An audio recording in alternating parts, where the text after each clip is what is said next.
Long before modern weddings in Kenya, marriage was not just a ceremony. It was guided by respected elders and by traditions passed down through generations.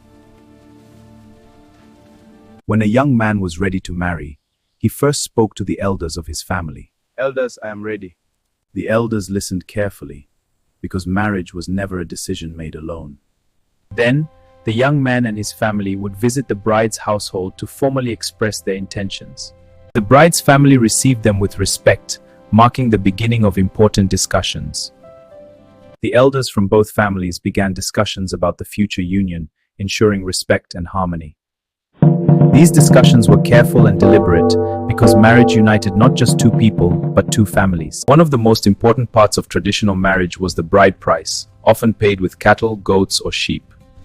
These animals were not just property, they represented appreciation, commitment, and the bond between families. Once both families agreed on the bride price, the union moved closer to being official. This careful counting and confirmation of livestock ensured respect and fairness for both families.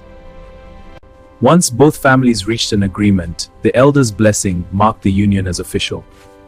After the agreement, the bride was carefully prepared by the women of her family. This symbol, I remember our teachings.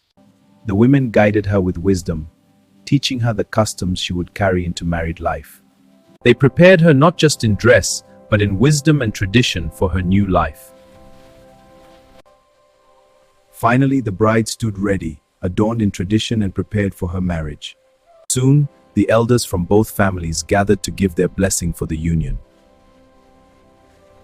The union was now accepted, bringing together two families and their communities. The community prepared to celebrate the marriage.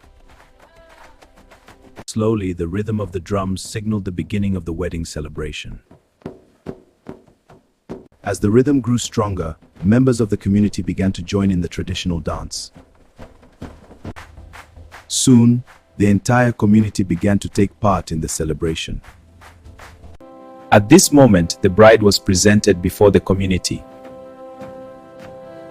Together, the bride and groom stood before their families and community.